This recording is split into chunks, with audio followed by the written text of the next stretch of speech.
Podcast Network Asia.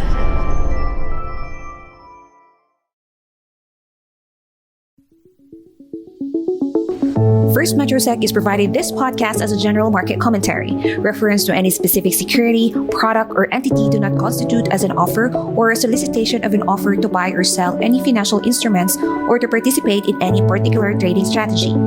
The statements, comments, views, or opinions expressed by the hosts are subject to change without notice, and FirstMetroSec is under no obligation to update, amend, change, or correct any of the statements, comments, views, or opinions expressed. The statements, comments, views, and opinions expressed by the guests are their own and do not necessarily reflect the view of FirstMetroSec. FirstMetroSec disclaims any liability arising from reliance on or reference to any information obtained in this podcast.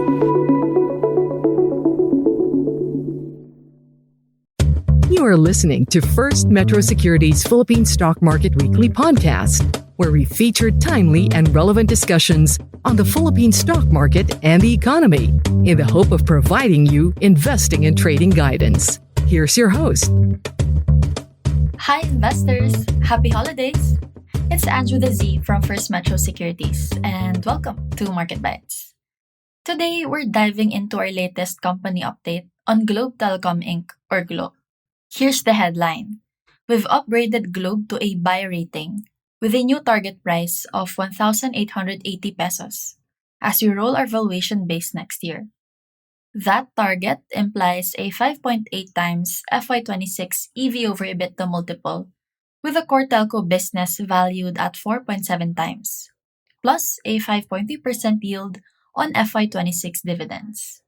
Now, risks from the Konektadong Pinoy Act are still out there, but they'll take time to materialize since the implementing rules haven't been released yet. For now, we're constructive on Globe, and here's why. First, broadband recovery is underway.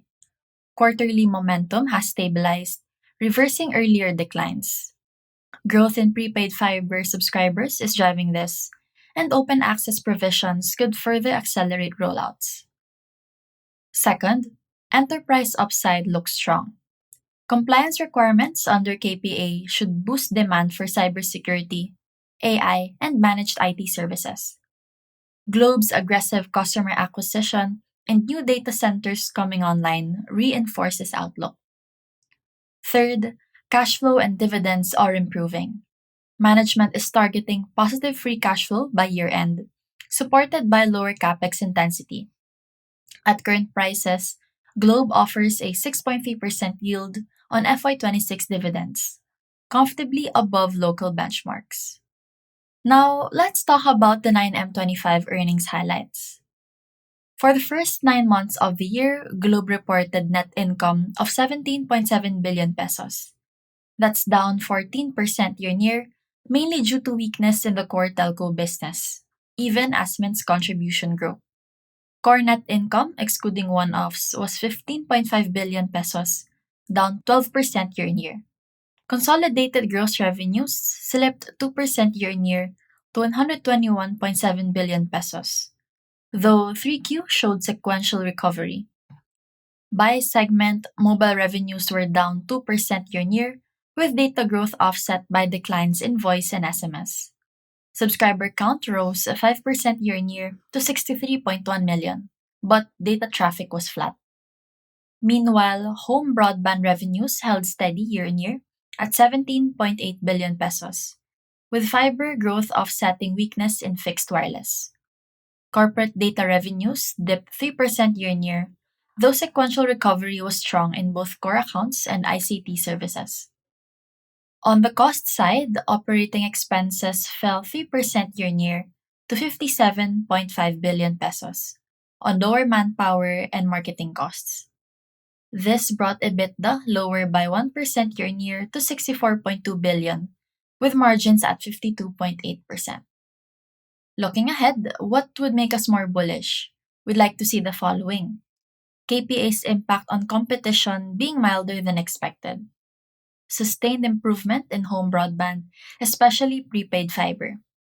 Better data monetization to lift mobile revenues. Stronger operating profits driving positive free cash flow. and the enterprise recovery from rising demand in data centers and IT services. Of course, risks remain. Tougher than expected KPA rules, regulatory impacts on Mint, or bigger mobile market share losses could weigh on earnings. So, to wrap it up, that's a buy call for Globe at 1,880 pesos target price. And that is all for this episode. Thanks for tuning in to Market Bites. If you found this helpful, don't forget to follow us on social media for more updates. That's First Metro Securities on Facebook, Instagram, and YouTube, and FirstMetroSec on TikTok. Catch you in the next episode. Thanks for listening to First Metro Securities Philippine Stock Market Weekly podcast. Don't forget to follow us to get first dibs on our new episodes. For more up-to-date market news and info, exclusive content, and the opportunity to connect with your fellow Filipino investors and traders, join facebook.com/groups/FirstMetroSec and be part of the First MetroSec family.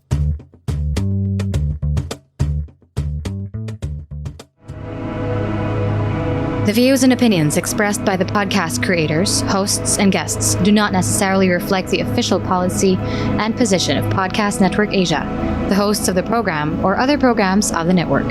Any content provided by the people on the podcast are of their own opinion and are not intended to malign any religion, ethnic group, club, organization, company, individual, or anyone or anything.